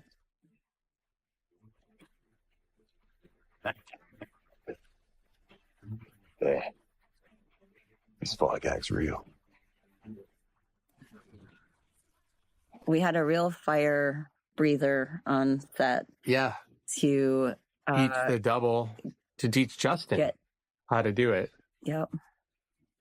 And then we ended up using it as an element for the actual fire coming out of his mouth. Yep. And then embellished it a bit. Yeah. The Miami Vice cue in here. For the people who know Miami Vice, it's a great cue and it's a great moment, and just kind of, you still somehow stay in the movie. It doesn't take you out of the movie, but it is just this fun little wink.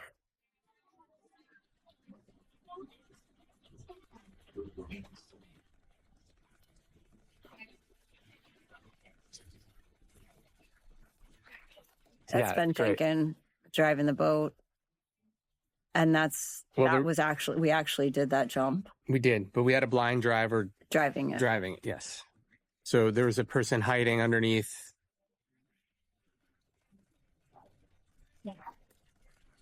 This is some beautiful shots in the harbor that we were able to get. Like, the scope is so amazing.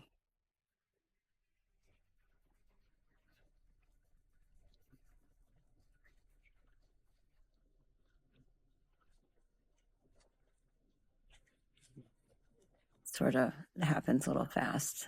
Yeah. How easy it is to get out of those things, I have to say. A little bit of suspension of disbelief, David. Maybe we needed a better sound. Like, snap. Cold? What's going on? What'd you say? What? Karaoke. Sorry I didn't make It it. doesn't matter. Listen, everyone's saying you killed Henry. What's happening? You're gonna hear a lot of things that aren't. Again, like, trying to make these scenes as cinematic as possible and, like, keeping you immersed in the movie making world. And so this is yeah, it was just such a cool idea that her movie's going on in the background, and she's just, it's being filmed, like, it projected upon her while she's going through this very dramatic moment. Is so cool. You give the thumbs up. But after my accident, But this is my favorite scene in the movie, I think. I wasn't okay. Not because I. And I remember shooting it, and the noise in the boat was so loud, clunk, clunk, clunk. And again, the sound department did an incredible job because this is all practical. Well, Ryan thought he was going to have to loop it all, and it wouldn't have been the same. Huge shocker. And they thought maybe I wasn't so special or something, so It was so awesome that he felt the tears. Yeah. But, I didn't just disappear on you. Just disappeared on myself. It's not a moment you would see in an action movie. And he plays it so real and earnest and emotional. And this is the stuff he couldn't say on the truck. Yeah.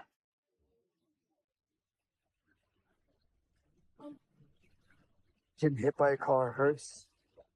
Being thrown out of a window. And I Was Made for Loving You, we did a cover here with Youngblood. But It was in excess at one point as well. Mm-hmm. none of it ever hurt as much as not being with you. We also tried a Taylor cue here that didn't work. Was that from a movie or did I just make that up? It's pretty good. It just feels so real that he's emotional and then tries to undermine it. Emotion and I don't think you should give up on that happy ending. Colt. I gotta go. So that monologue was like really important to us because we wanted to land the plane on happy ending for Jodie's movie and them. And we always like, is it too bold to just say it? And I'm like, we got to say it. We have to say it. Don't give up on the happy ending. And I think it really helps us connect all the dots, you know?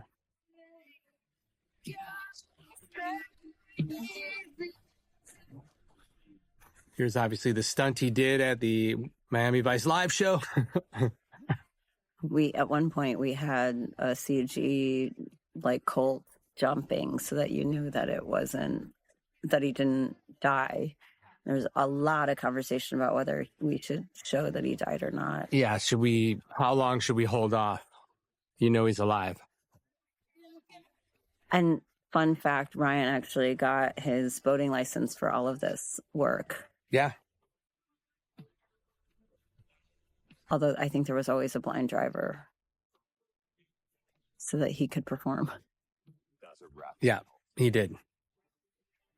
Look at the opera house in the distance there. All real, shot in the harbor. Gail. And again, this was a planned intercut sequence that we really wanted to make sure we were connecting the dots on all of them. It was. And this was a controversial section too, because it was like, do we show that he's alive? Do we not show that he's alive? Police are investigating And it was David Leitch who was like, I want to get that gorgeous shot of Ryan coming out of the water with the opera house behind him. It's the scope we need, and it's so cool. And also that water shot, we actually heard in test screenings that they were so thankful that we gave it up, because if we would have held, the audience would have been annoyed because they really knew that, of course, he couldn't die. And so It was actually a really great choice. Right. That's a deep fake right there. An AI face of Ryan Gosling. Our bad guys were pretty smart. Yeah, we had some pretty smart bad guys. We decided to grab a time lapse of a lot of different things because we had not gotten them in Hobbs and Shaw, if you remember, and we needed them in a couple of spots. So we're like, let's just get some cameras to do some time lapses just in case we need them. And then we used it right there as the transition. Totally. That is sort of like, that's a signature Kelly and Dave music moment in a movie. We love to use music and love to tell story visually, and it tells you so much visually. There's very little after what you need to. Yeah. Police are currently investigating the suicide of American stuntman Colt Seavers. Following a dramatic boat explosion on Sydney. Jodie and actually Emily her character knew, she's playing it like she knows he's alive. Like, she can't believe he would have died, Investigating the suicide of American stuntman Colt. So him in an alien suit, it wasn't going to be this alien suit until we shot the other scene of the fire burn, and we loved that mushroom alien moment. And then we're like, why don't we put him in that suit instead of the other alien? So cute if Ryan was in a chubby suit who Because he was going to be in one of those other ones, like it works really well for the stuntman in that suit to be just pummeled by her because he has so much protection. And this it's like a big fight punching bag. was, quickly choreographed. Like a couple of days before, she learned it very quickly. We shot it fast because we didn't have any time. It grew because David Leitch grows everything, and it's one of the funnest parts of the entire movie. It's just so rabid and wild and feral, and it's like, and then this payoff here is just insane. Thumbs up, man. Boom. Yeah. Oh, so cute. It's so great. 6 days a week for 3 years. I think this was the day that the studios came to set. Yep, it was actually. Yeah. Peter Kramer. Yep. Matt Riley. No, it was great. You got out just in time, I think. And I think everybody knew, like, this scene was so magical. Everyone's saying that you killed Henry. Ryder killed Henry. He framed me. There's footage of you. But they defaked me. I do it all the time on the internet. They take Tom Cruise's face and they put it on yours, and you can't tell the difference. It was on Ryder's phone, and then it got destroyed because Dan's last limo. Again, this goes back to this idea that, early on where he's like, I like to talk about and recap. He talks a mile a minute and recaps everything for the audience. Yep. And they're both talkers because, like, in the car when she's like talking about her dad, Yeah. like, broken ankle, it's like, it's so like fun. They can really go for it. We can't finish the movie unless they think I'm dead. Milestone. And again, like, I just think there's such a connection between her wearing the alien hand and him being in the alien suit. And it's just like all these woven in spots that, like, are just how it all happened. But it's so fun. Yeah.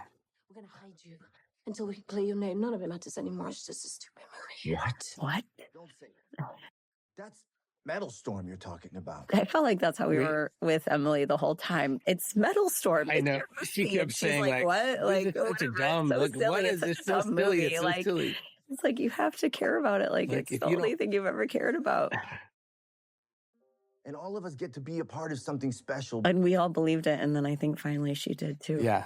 How beautiful it is. But I'll be damned if I'm going to let Space Cowboy and Aliana not have theirs. Oh my gosh.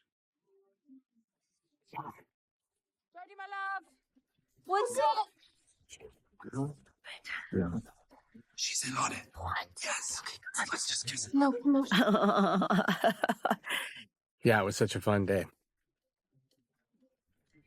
Come on. I was so worried they were going to break this set. Right. Trying to squeeze him in that door. Again, We shot that way too long. It was like so fun. We just kept shooting and shooting. just they're playing into, like, again, the physical comedy is so fun. Coming up here with Ryan in the background and all of that. People love that. Oh, the physical It just shows how much people are paying attention to the whole frame because the acting is so good in this too. Yeah. Like where they're and what they're saying is so cool. But like they actually always catch him back there. Yeah. I'm so sorry about Colt. You know, it's such a shame, but what a mess. Right. Who knew? Here it is. I tried to help him. I hope you know that. But sometimes. Silver lining to this very dark cloud. I've got Ryder to come back, and I have a plan. But we're not going to be able to do your big third. Yeah, so the third act came together later than we'd hoped. Dead. He's gone. He's so dead. Stay with me. I spoke to Venti. She says she can. Yeah, well, I mean, the way that we make movies, and really Ryan does too, we're always making the movie in the moment that we're making the movie, and everybody's really present and changing it along the way and stuff. And so it was hard to think about what we were shooting later. The good news is that we were shooting in order and sequence. So we had time, and we also had a Christmas hiatus. Yeah. But we needed to get to the third act, and I think I was really pushing you guys to try to get there. Yes, you were. Yeah. I know, thank you. I'm very grateful. But the lesson I stand by now that you've taught me, you fall down, I love that she's almost saying. Yeah, what- she mouths it. You get right back up. So what? Oh my God, that's my girl. It went in. I'm so proud of Good. you. Okay. Thank you. All right, let's One get you last out of thing. here. Yeah. Have you seen Dan? No, I think he's by the taco truck. Taco truck. Taco truck. Taco. Thank you. Thanks for the pep talk. Okay, bye-bye. Love you, John. But the truth is, with the third act, we always had the pillars of production. Like we say, that we knew we were going to be on the set. We knew we were going to jump the car. We knew we were going to have the crew involved in some way. And, that there would be like that car action involved. And so then it was a matter of like figuring out the story to make it be as best as possible. But all that stuff, our crew was able to prep well in advance. And so, and we stuck to it. Yeah. And on top of that, which led to the difficulty, was the logistics of a location really helped the plan, right? That the crew would have to engage. Even though we had the pillars, we didn't settle on a location because we were trying to find something that had scope, that we didn't have to build all of it, So we found a great location near Sydney. It's high noon at the edge of the... There's some set extension in there, obviously, but like these cliffs are real. Mm-hmm. Yeah, it's just a big sand pit, sort of industrial area that is right on the waterfront. We actually shot the cannon roll there too, but then we ended up setting our whole third act set piece there. We built some of these spaceships. We built the big spaceship in the third act. Yeah. We built the hills. We built the hills. We actually built the trench. We dug the trench. Yeah. And the most powerful weapon in all galaxy. Aaron was amazing this day. He did the monologue, 5-6 times, but just finding really fun character moments. Every one of you is a spark, baby. An ember. A goddamn fire. Love is how we will win. But even if we lose, we're going to die fighting for it.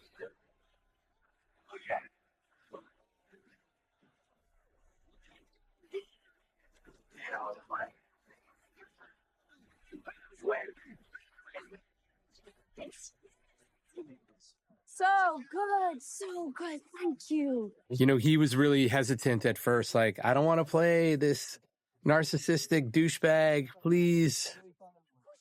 Because I had tears. And then he finally, for Kelly and Dave, I'll do it.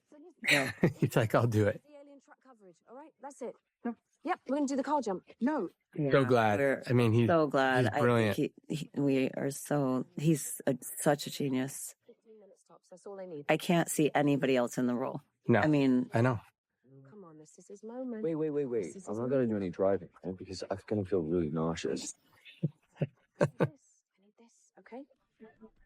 0 notice here. We're moving as fast as we can. All right, everyone, hold the pace.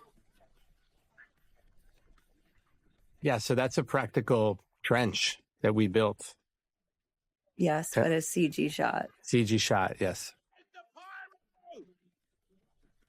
We need enough charges to blow this canyon sky high, people. Dave, where are we? Go as fast as I can, Nige. We're as ready as we can be. Hey, get ready to come in and check the mic before we go. Copy. Sam, can you come down here and check Ryder's mic, please?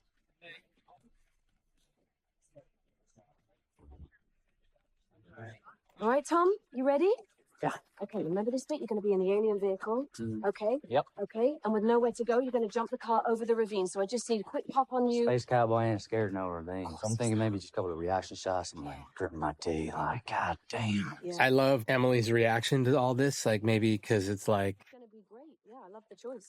All right, let's pop these on. Okay, what's this? Go. No, this is because you've escaped the aliens. Is this necessary? Raise the stakes.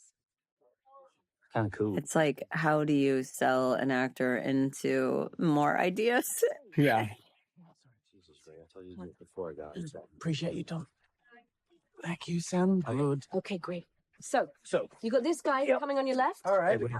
Take him out. Someone else is going to crash down on the bonnet. You're going to take him out. No. See, what I'm thinking is maybe I can Look at her reaction. him out first, and I'm like, Yeah. Mm-hmm. Sure. And maybe I Mhm. line like, I was shooting aliens way before I was paid to. Fantastic. All right, let's look it up. She's like, you idiot. It's such a subtle, Yeah, it's so funny great. moment. Look at Hannah over her shoulder, like, You gotta go. Get out of me. I know this feels like, you know, ridiculous and like some of the over the top nature of it, but sometimes when you're on set, you're looking around, it is surreal, right? You have people in a car shaking and like, you know. yeah, it's really not that ridiculous I know. at this point. Right now, asshole. What are you doing? I mean, this part's a little ridiculous. Yeah. Necessary. Hey, we are filming. The third act, sort of like conception, we had so many different conversations going. Should they be double golden cowboys? Should, you know, Cole come in with his own special like alien suit? Should we, you know, I thought of a million different ways to get them in the same vehicle at the same time. Yeah. Even design different outfits that we never used, but then it was sort of fun and funny that they were both in the same costume. Like you would be wearing when it you're their a own stunt. way, like you would be when you are on a set. Mm-hmm. Yeah. I can't see it any other way now, but that was like a big discussion. Like, how would he be in disguise? And, but the fact that they're stunt double and actor makes so much sense. This is all practical. This is Logan driving the car. This is real explosions going off behind him. This is old school stunts right here. I see him. Everything's going to plan. And that's a truck that we built, I see them. They're entering. a trophy truck that we built with a specific suspension so we could do the jump that's coming up. We actually shot the flips of the cars, and then we actually did another day where we shot some more, right? I think second unit. shot Second them. unit shot some additional. We had them, and we might as well like do it. And Yeah, we wanted to see if we could get another couple good moments. then we ended up using them all. Yeah. It's real, not set extension.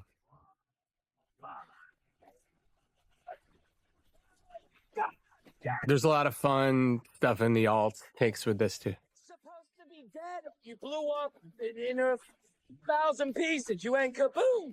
So we played with this idea, like when you're wired on set, you know, you're always cautious about what you're saying because the sound department can always hear it and they're recording often.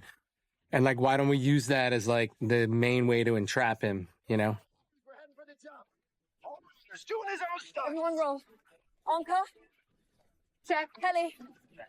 And this was a exciting day, this stunt. It was very scary, but it was very exciting. Yeah. Logan Holiday did the jump. They had done multiple practices, but not at this exact distance, height, nor over this exact abyss.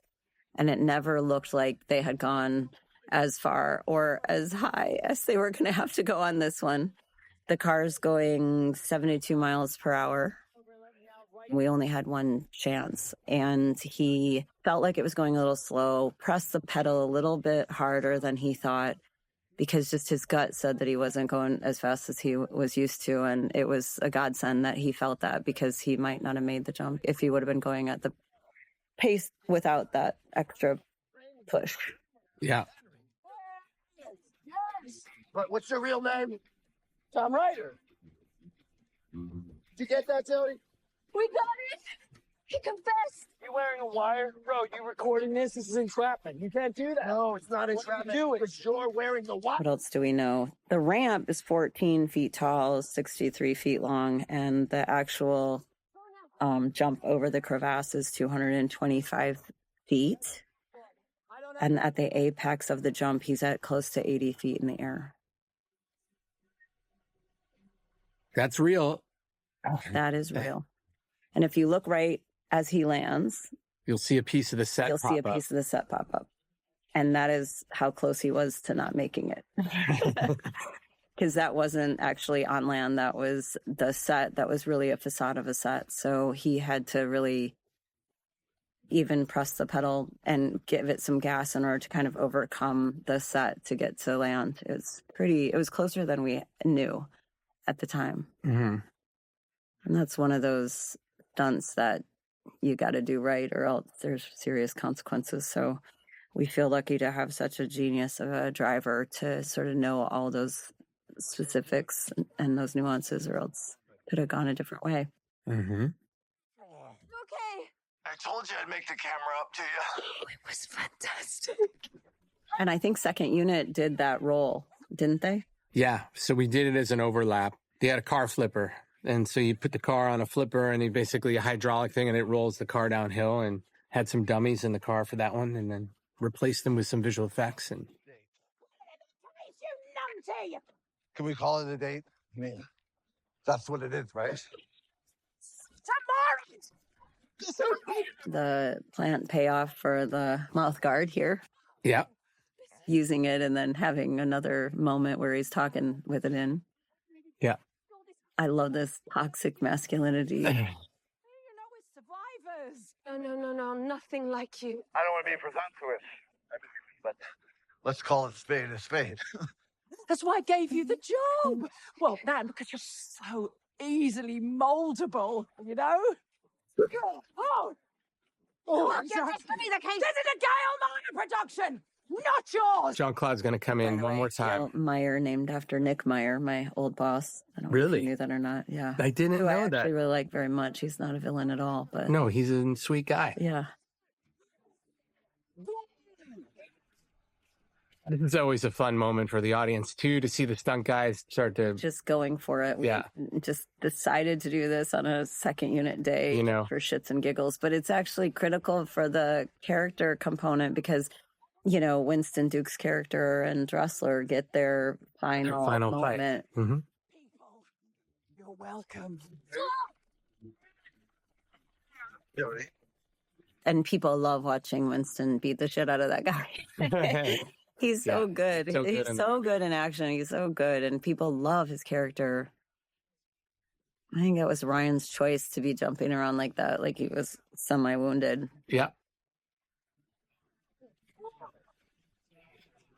This is a great moment. And also we've got some female stunt women in there, which is really great.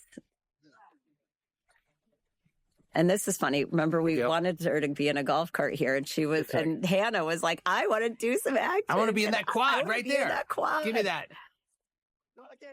And so she drove it. She got to drive it. She's very excited. She got to drive it. She was kind of mad that it was only that far. Yep, she wants to do an action movie and drive it more. And can it crash? We were like, slow the roll, Hannah. This design is growing on me. We got to get her in something that she can do more action in. Yeah. She's got the desires. It's the evidence! Don't just stop talking! Why didn't you just stop talking? That was a line that you didn't even know what she was saying. You go deep into the edit, and it's such a great line. Why didn't you stop talking? Yeah, what did I was like, why didn't you just stop talking? Yeah, I don't know what you thought. Well, I thought she was telling him to just shut up right there. Like, why don't you just stop talking? Right. Not why didn't you? To think that that's what it was. Yeah, but it makes much more sense. Well, no, it's just kind of cool that she was just like, why did you put us in this situation? Yeah, you exactly. idiot? No, totally.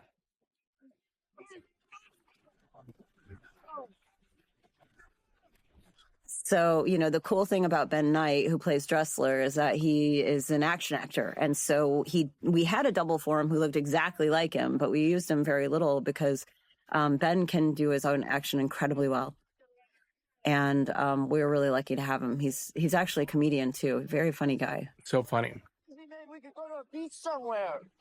Wear a couple of swimming costumes. Just drink a spicy margarita or something. Yeah, make some bad decisions. Okay, sure, yes. Sounds like a plan. It's a better plan than this. Please be careful. Swing it first.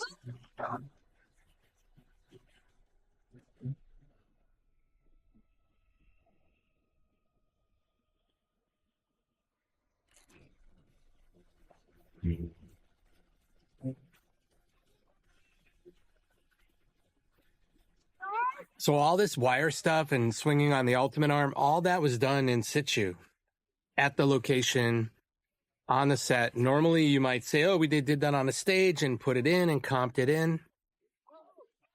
We got to shoot all in the same light. The effects team had made this helicopter rig that we had from a crane that had a gimbal that allowed us to lift that helicopter and move it around, and such a great special effects team to work with us to do the practical stuff. Dan Oliver, genius. Yep. Some of the best in the world. And that's why you feel because most of it is real. And we're erasing things in parts of rigs, but it's all happening at heights and it often we would do, which we do a lot, like one of the stuntmen and then one of the real actors fighting together so that the stunt person can help the performer perform action better. But we also had great action performers in both Aaron and Ryan. Aaron's so good. A tremendous action actor. Mm-hmm. 87 North, right there. Always be branding. Always be branding.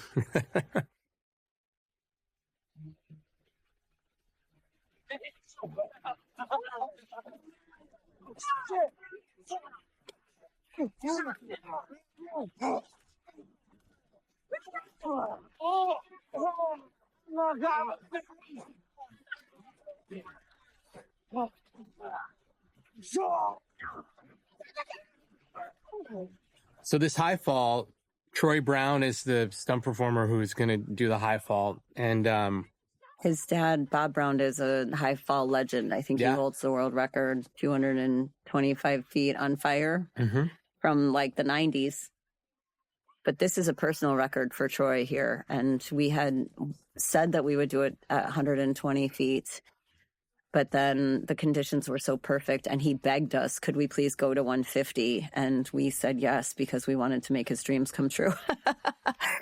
The bag is from South Africa. It was the last bag that his dad fell into. Yeah, it was the one he broke the record with. His name had already been signed on it, and then Troy signed the bag on that day, which was really special. Yeah. It's had so many great stunt performers on this movie. I think we changed the color of the bag somehow, though. We did. We had this bag right here is a fake bag, so it billows more. And so we got this romantic sort of billowing. We did that for the kiss scene coming up. And then in post, we changed the color of the other bag. Lots of conversation about how to shoot a kiss. Turns out David Leitch hasn't shot very many of them, and we had to figure out how to shoot this. Shot a lot of punches, but not very many kisses. Oh my God. But that's epic. It was pretty good. It was pretty good. I mean, the explosions help, you know, to really sell it. The kiss, it helps. And then this button, which is so ridiculous and funny.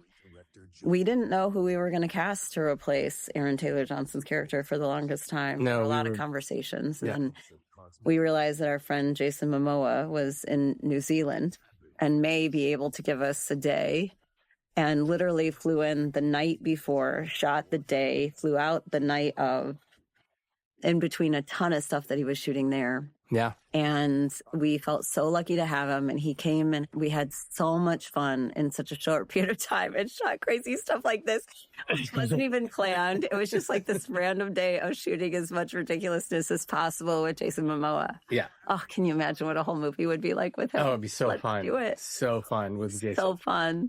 And then he has his own interpretation of like the monologue. So ridiculous. And he shoots the guns the same way that Aaron does coming up here, which is so silly. There we go. He had to learn a bunch of choreography, and he's like, man, I haven't learned this much choreography. In a long, long time. One day on set with you, I have to learn a whole movie's worth of choreography. There's Atomic Blonde cosplay behind Ryan there. Nice placement. Look at her cute little outfit. Oh my gosh. As for Jody and I, we got something even better. We got a new beginning, filled with spicy margarita. And then we have the button voiceover. Yep. And look, I don't don't want to over romanticize it or anything, but I think with Jodie and I. So cool. The donuts rig. The donuts were so cool. Yeah. Well, I'm not. The script, like, credits is cool, by the way. Yeah. Thanks. It turned out great.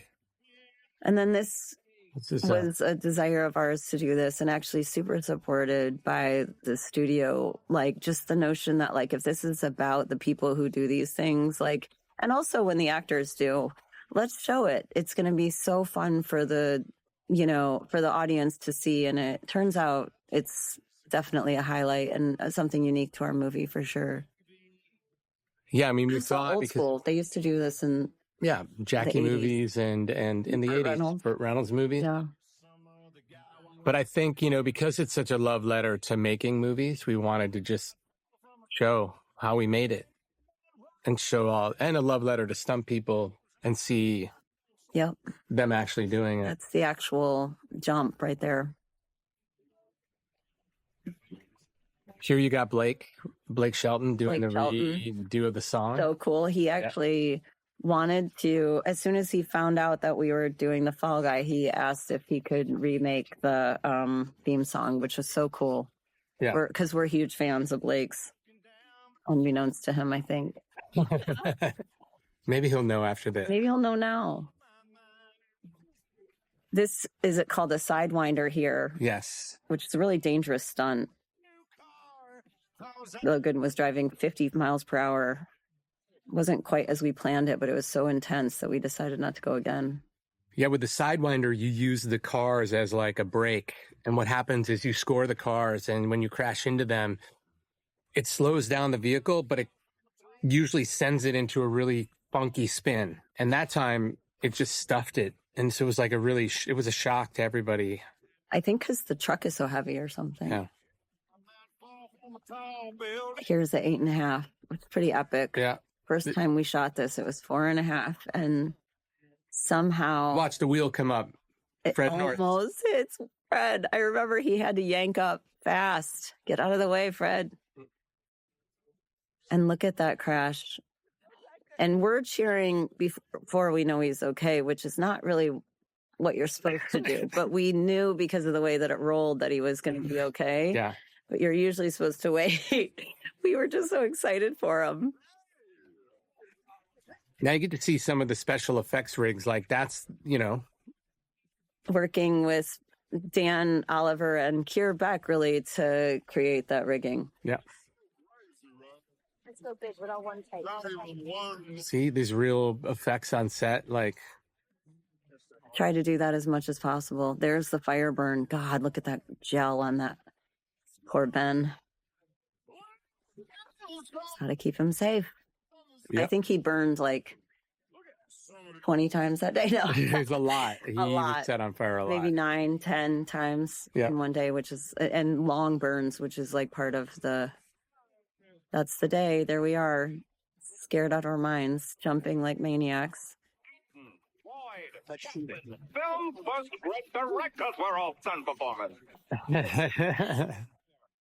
That's Troy's. That's a practice. Yeah. Some of the biggest winners in Academy's history are completely dependent on stunts.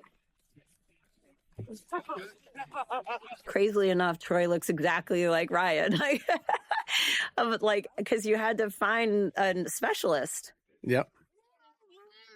Why was he jumping into the water like that? What was that for? That was an element for this. Oh. Where we were going to show him alive. Using it. Right. Yeah. That's a real explosion. It was so big that night. I mean, I thought we were going to blow up Sydney. The whole of Sydney. Oh, and then here's our true love letter to the original television series. Because if you don't know that series, You just calm down. every show ended with a bit of a dragnet sort of we gotcha kind of moment where they were on some kind of thing that was fabricated by the crew. Right. And, you know, one of them posing as a fake police officer or something like that would kind of make it all happen. That like, and it would just kind of be like jumping the shark a little bit and get a little silly. And so that was kind of what we were trying to do with this button. Totally. It's also just fun if you don't know the show. Yeah. It allows you to, And Aaron wanted us to kill him, for the record. We didn't it's want like, to. I can't play this character It's like, again. you can't play him again. You've got to kill me. Please don't let me make, So we had please to don't make blow me the play this smithereens.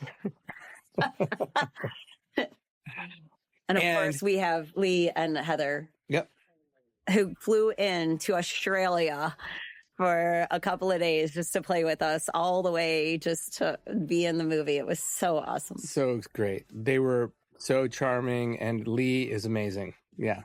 And this is a Dom Lewis original, which we almost used a million different places in the movie. And it's almost too personal and has too much character to land anywhere. But it's such a beautiful song. And if you get the soundtrack, yes, I'm plugging and buy it. It's like such a beautiful song. It's just like stunning. Yeah. We had really toyed with this being their Top Gun song. Yeah. You know, kind of. And sort of nostalgic to the 80s and 90s. Couldn't quite figure it out. But you'll hear the theme is from this. Their romantic theme is from this song. But anyway, we love this song a lot. Yeah, I mean, the lyrics are beautiful. And that's Dom Lewis singing. Singing, yeah. He is a phenomenal musician. And there's my cousin, Abby Alsop. She watched our dogs because Australia does not allow for dogs to enter the country unless they quarantine for 6 months.